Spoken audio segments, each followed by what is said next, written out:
As I was preparing this sermon, God kept emphasizing something, and you might hear this a couple times through this sermon, is that as He is trying to elevate us, we are still reaching for stuff that He's trying to eliminate out of our lives. The main question is, what are you still holding on to, grabbing, that God keeps putting out the trash? What are you still griping with as God is telling you to do something, but you have your comfort items still in your carry-on? Isn't God great that He allows us to have a carry-on? Now, if I was God, I would just tell you, you can't have no carry-on, but I ain't God. You know, if some of us God, everybody be in a whole lot of trouble. But when we start thinking about, I want to be who God wants me to be, we really need to expect our carry-on. And so y'all can see this is why you can have your notes. This is about the size of a carry-on, right? You would say that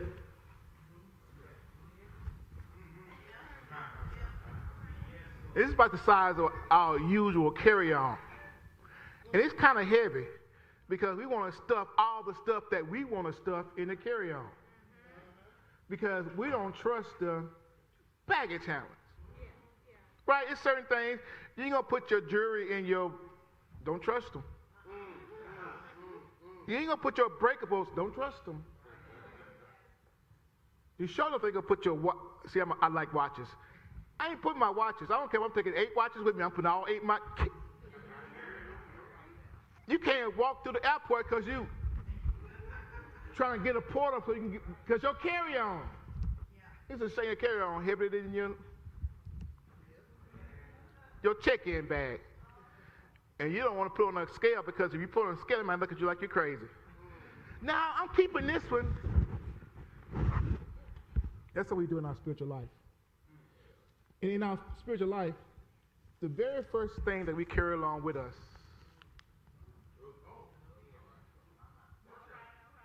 God, you don't understand my fear. God, you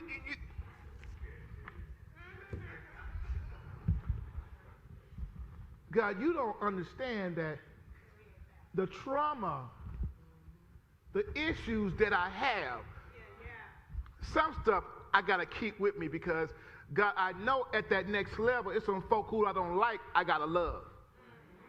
God, I know there are some issues. God, if you, I know you're going to put me in that level, but God, there's some stuff I can't do. I can't stand in front of folk and sing, but you were in your mirror singing every day.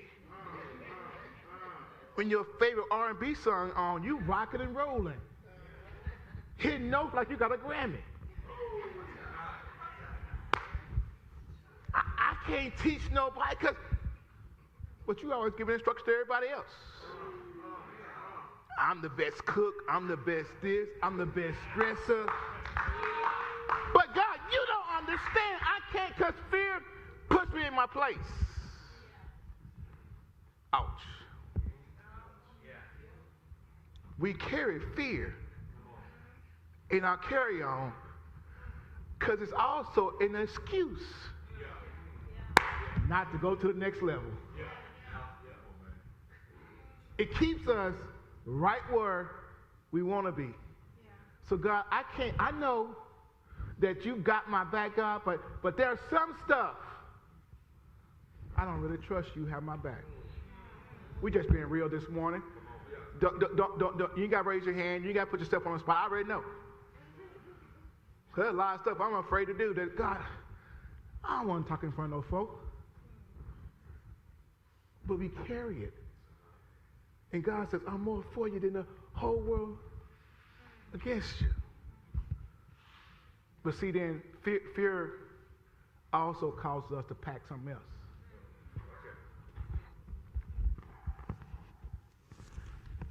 And you pack it so well, you got some extra baggage in there because you might buy some on the way.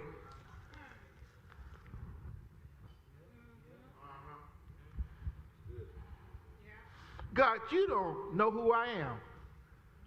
I don't even know who I am. I don't even see. God, ain't no way. My mom and them did this. My dad and them did this. I doubt. How many of y'all doubt? How many doubt that you're good enough? You doubt that you're strong enough. You doubt you can make it. But you put your luggage in God's hand. You put your marriage in God's hand. You put your kids in God's hand. You put your job. God, if you give me this job, God, I'm going to be the best Christian. Yeah, God, about that. I doubt my ability. We pack doubt. But again, what's already in God's hand? You put your health in God's hand. Yeah. I ain't taking that blood pressure medicine. God got my heart. I ain't taking that insulin. God got my sugar. But then we put doubt in other places. And the word says, you got to learn how to let go and let God. I know that's cliches. But you guys say to yourself, if God sent me, I can do this. Because it ain't about what you have. See, God didn't prepare you for something, but He's gonna supply you with something. Okay. What do you mean? What do you mean? He don't send the qualified. He send the willing. Because He sends the willing, He's not gonna fail. I almost shouted when He told me this week. I can walk boldly in spite of my doubt. It's not about being arrogant about myself. It's about being who God called me to be. Every time I get ready to come up here, I usually take a walk around the church or something, and I think the church realized that, so what they started doing is started visiting me so I can't go walk outside. I get stuck and I have to but it's that nervous energy. But I know that once I step up, then God's going to do it. If we can do that in our church, singers, they step up as musicians. Once you do it, you got to realize that in every aspect of your life, God has you. But doubt, man, that. Look here, I wish I can tell you that at some point doubt goes away. But because we have history of ourselves, right? Don't we have history of ourselves? It causes us not only to have fear, but to have doubt. Well, watch this. I'm going to get my extra bag because I don't plan on buying any more of this other stuff that I'm going to put in my carry-on. You know, you got the extra bag because you know, so. Ooh, this is a heavy one here. I should have put 2 bricks on this one.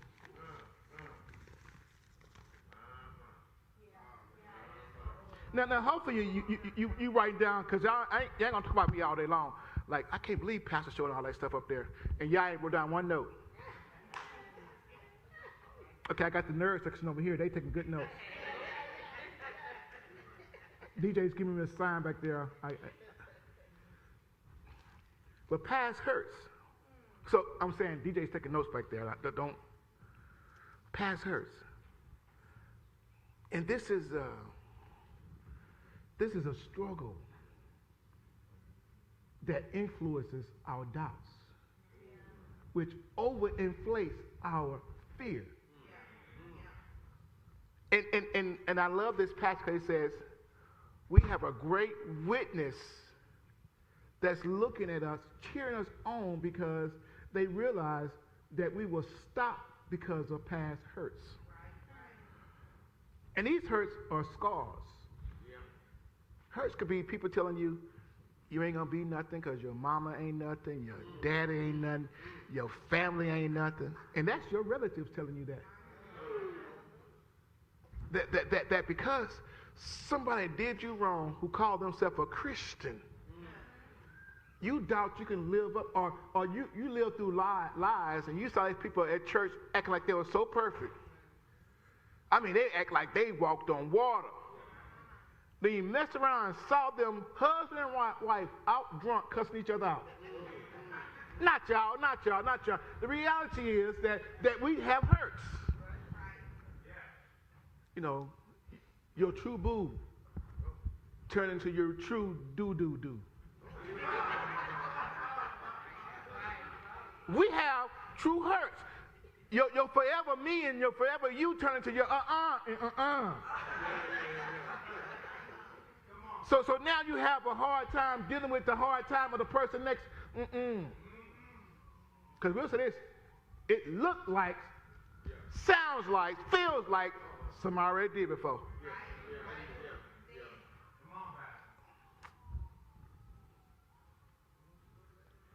That we have to tell God, I'm hurt, but I know that you love me. Lord, help me. Watch this. Forgive the person who hurt me and act as if it never happened.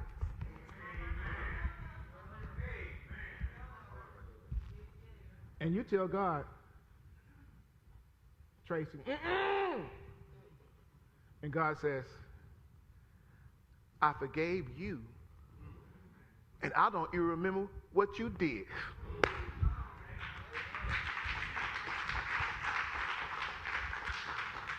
And you just did it 5 minutes ago.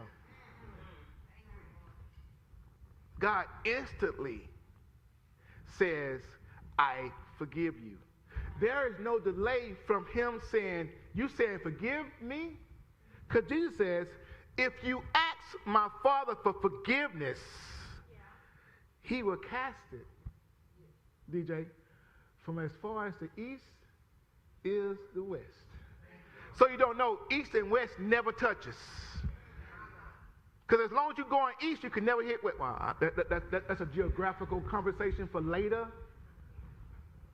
But we can analyze these things in our life to realize they become a comfort item on this flight that we have. You know how you do it. You know, they ain't gonna give you but some peanuts and a small little drink. So you got honey buns and cupcakes and fruit roll-ups and peanuts, and you got a whole bag. And it's only a 30-minute flight, so I don't know how you're going to do all that.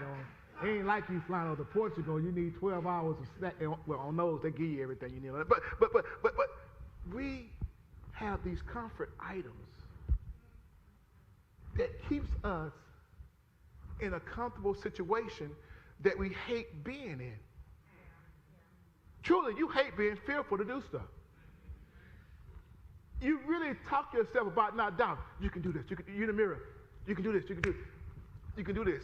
And you get in the car and say, we can't do this. We can't do this. We can't do this. We can't do this. Fear is real. And as much as we talk about, I'm going to prepare myself for fear, you can open all the guns and knives and forks you want to. You just got a bunch of stuff and still afraid. And you might shoot yourself or stab yourself because you too. Oh, no, that's just.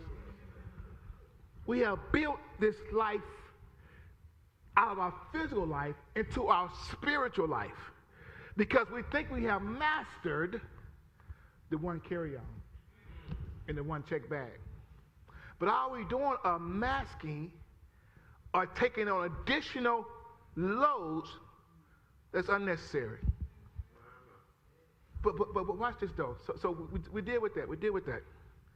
What I'd like to say is this here, that even as we deal with these inner issues, we got some issues too.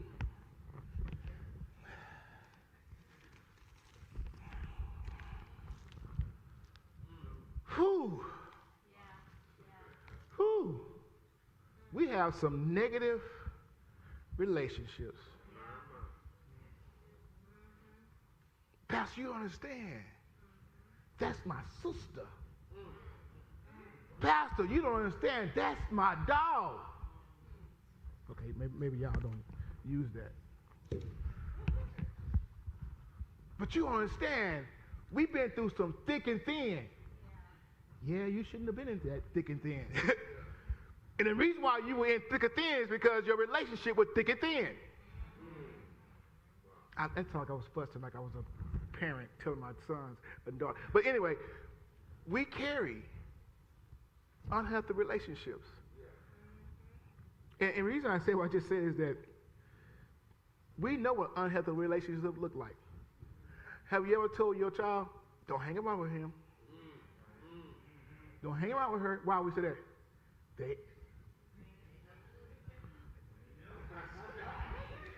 I'm telling you, she ain't good. I'm telling you, he ain't about nothing. But it's easy for us to give that advice. See, the speck in our children's eyes and walking around with 2 planks in both eyes.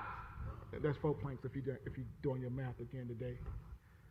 Because we have some negative relationships. Watch this. Have you ever called somebody that was close to you to help you through some stuff? They told you everything that was wrong with you and with the situation?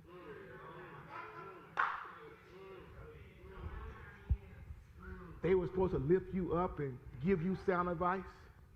Oh, these are the worst ones. You upset and got to be cooled down, and all they do is add more fire to it. Yo, if I was you, ooh, if I was you, ooh,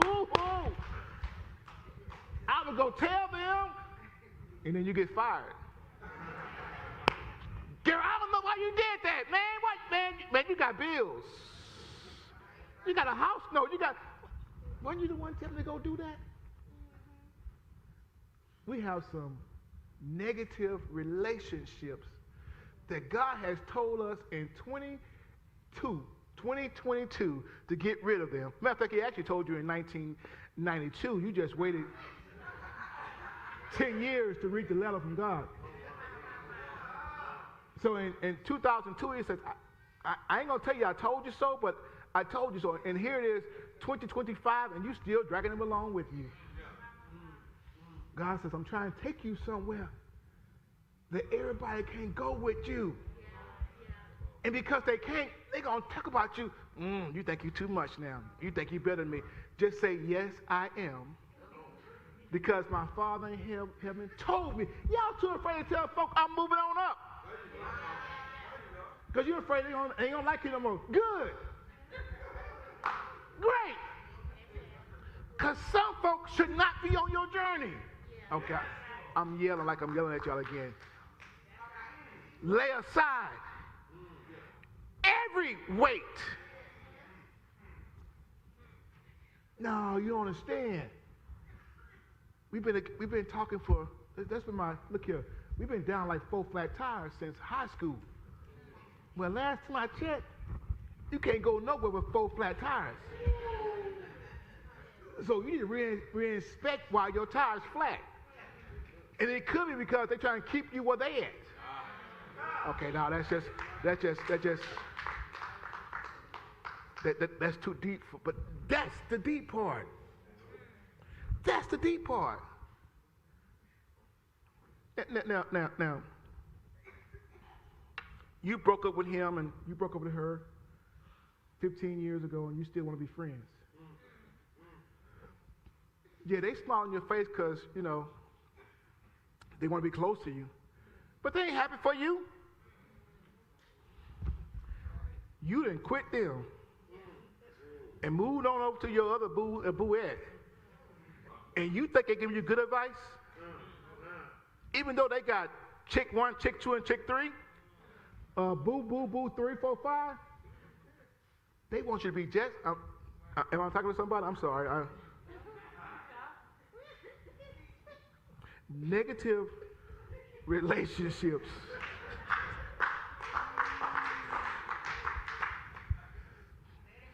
When God was telling me about this, even people who you're trying to mentor up can waste your time, drag you out because you're trying to fix something that only God can fix.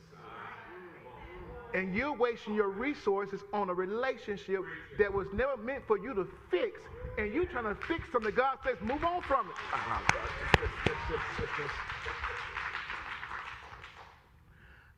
I know that to me, I didn't want to spend a lot of time on that one, but we are surrounded by negative relationships. But our Christian values can mislead us to be in a negative relationship because we're trying to be Jesus to everybody instead of introducing Jesus to everybody.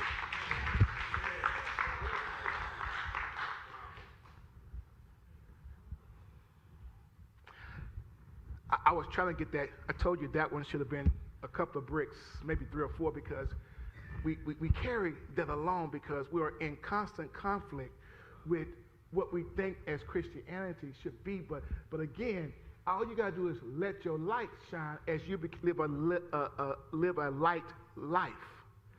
But he said something that's very important for us to realize is that it's Jesus who we actually lean to. Which lead me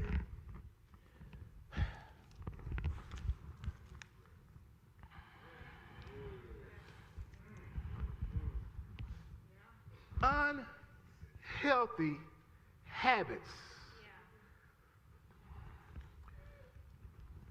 Food can turn into an unhealthy habit. Ice cream is great. But when it starts being your comfort food on the airplane, it gets messy. I want y'all to have that visual.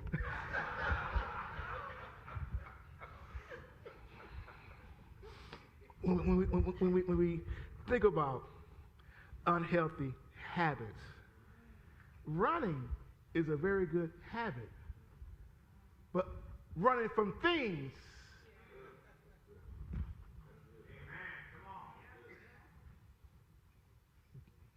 conflict comes, you run. Hard times come, you run. Running becomes an unhealthy habit. Time alone, because I need to recharge, and that is a good habit to know your limits. But if you always meditating and relaxing all day long, that's an unhealthy habit.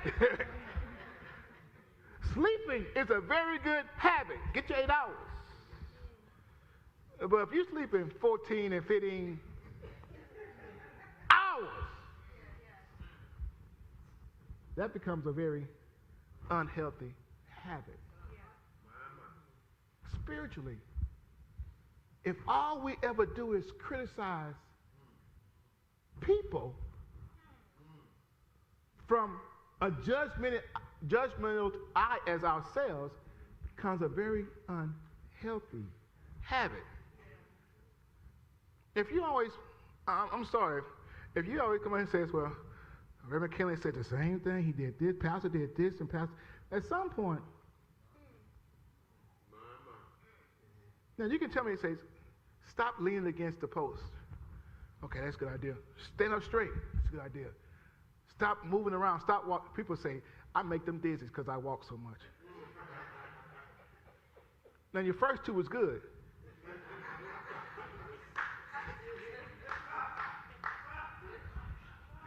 Overcorrection is unhealthy.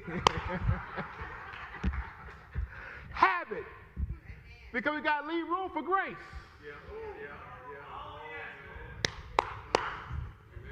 See, some of y'all Christians too perfect to give grace. All of us can't walk like you walk. All of us can't talk like you talk. I need a little bit more grace, not just from Jesus.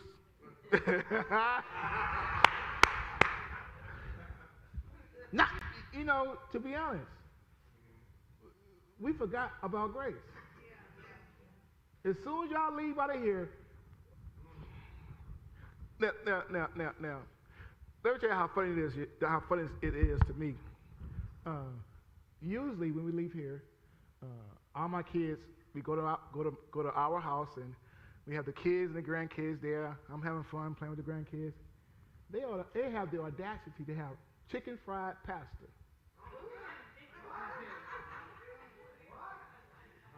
Most folk wait till pastor is absent.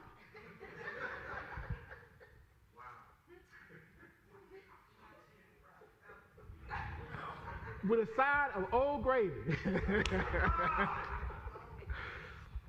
I say, I'm sitting right here, y'all. And it's bad when all three of my kids together, Quentin, Amber, and Joy together. Oh, Lord, I'm going to the room. I'm going to take my 15-hour nap.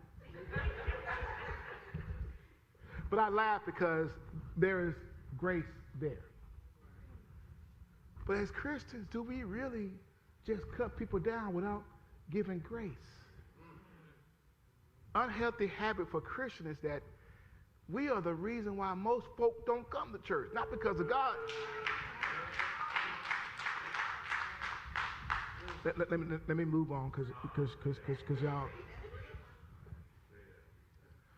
When we take on the attributes of our Christian walk, it's just not for us to partake of it ourselves, but it's also to, as we partake it, we regurgitate it back out to those around us. And it's not up to us to pick and choose who we. What if God says, I'm going to pick and choose grace today? All the odd people, you got to wait till tomorrow. All the even people, I'm going to get you today. And all y'all in here are odd. Not because you're odd. He gives it freely, knowing we need it to flow freely. What if I turn an unhealthy habit of cutting people and turn it to a healthy habit by giving grace? Biting my tongue. Clenching my and holding my peace. And watch this. To the people that's closest to me. See, there's an influence that those people who are close to us, the closest, spouses and children, they get the less grace. Because this is what we say, you should know better. You know me. That should be a bigger reason why they should get grace, because they know you. No, I'm talking about. That's a serious thing, because we'll give grace to a person we have never seen, will never see again. Somebody cut across us on the highway. We're like, okay, you good. You don't do it every time. Because you know, right day, it's Friday, payday, so you feel a little better. And this is the second payday, so it ain't the first payday we got. All the money's gone. This time you got a little change left. So your grace is a little bit more. So turn that habit from unhealthy to healthy. Okay. I want to get to this one, then I'm going to let you go to Luby's. As we walk through all of this, I think the reason why the writer of Hebrew says this here, with the idea of this wait and then being patient, is because we struggle with our own inability to get it right. This last thing is something I believe as Christians is our biggest issue as God tries to elevate us to whatever point in our lives. Because no matter how good God is to us, we have our own idea of how good we are. And based upon how many times we fail, we want to limit God's blessings in our lives. We limit God's blessing in our life because we want that weight to always weigh us down so we can understand where we are. And God says, you don't have to let your failures dictate to where you are and who you are. See, I'm a firm believer that there's these two artists, Jelly Bean, and I can't think the other guy's name. You Drive Me Crazy. I can't think of the song, but if you were just to see them on the street somewhere, you would call them failures because how you perceive how they look. Because they don't look like us. And so we instantly categorize them as failures. You will never think that Jelly Bean, who he is and incarcerated and doing all those things, could ever be a Grammy-winning artist who could blow out a melody that will blow your mind. Now, I can't think of this other guy's name. If you saw him walk into the mall and went up to a microphone, he was like, what this is what y'all would say, what this hillbilly, redneck, blah, blah, blah, getting ready to do because of how he looks. And I'm going somewhere with this, is that we have our own failures in our life. But they are not something that you can see unless you really know who we are.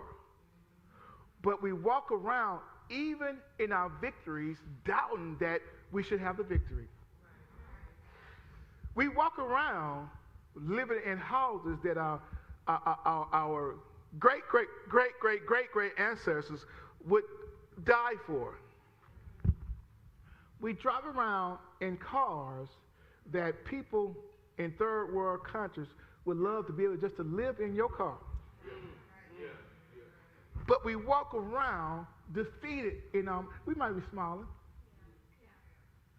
But because we have unresolved guilt,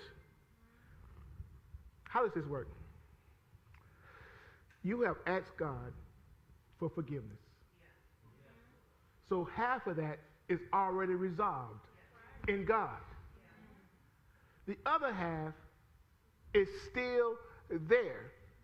And guess what? Other folk might remind you of what you used to do. And they're good about it. Oh, I remember when you were old. Now you grown and old. Oh, I remember when you did this. I remember when, man, y'all used to raise all kind of, you know what, and you know where. And it makes you mad and says, why they keep bringing up that stuff? I'm over that. But in your mind, there's some stuff you still doubt God forgave you for. God, I mistreated that person. Lord, I told that person I loved them no good and well. I ain't loved them. I just wanted the money that they had. I ain't love them. I ain't have nowhere to stay. So I just told them every day I loved them until I found my place. Lord, I know I stole that, and I know I did. Right?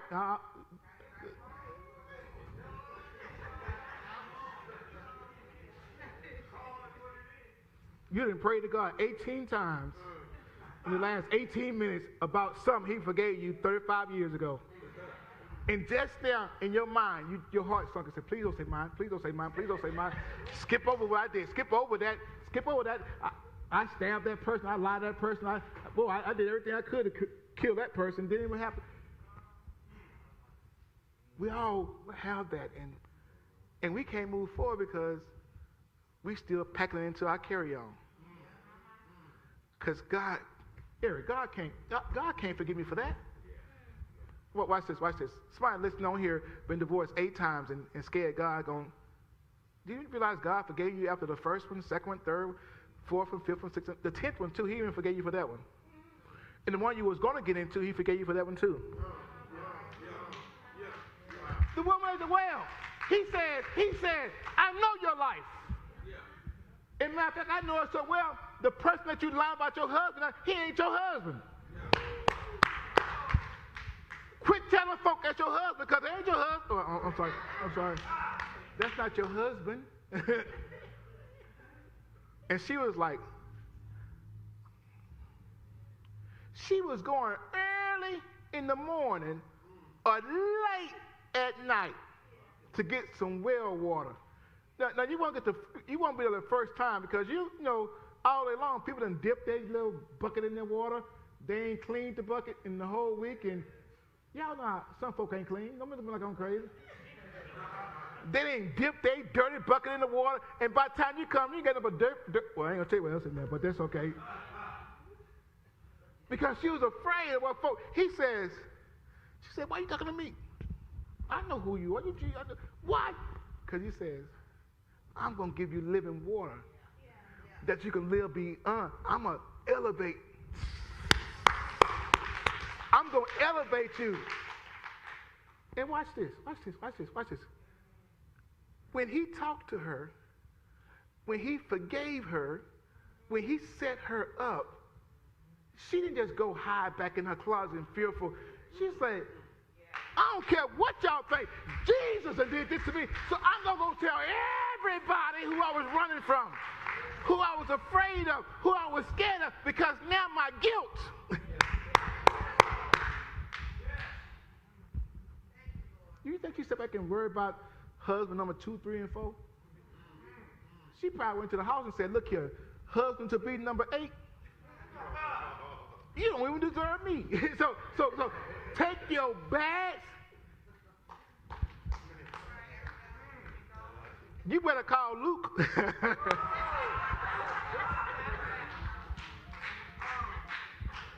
I was going to say Andre, but Andre back there, so I want y'all to think they're going to call Andre. Lay aside every weight. So then God can then elevate. She went around and told everybody, and it says, she went through the whole town and told everybody. That's witness. Because you ain't going to tell nobody how good God. Shoot. I better tell my mom and them I go to church now. I ain't going to tell Bubba and them and Luke and Annie Mae and all that. I don't even tell all them because they crazy. But when we realize that we carrying undue weight,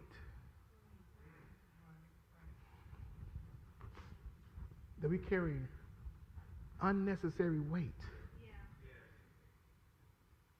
and God says you were created to praise Him,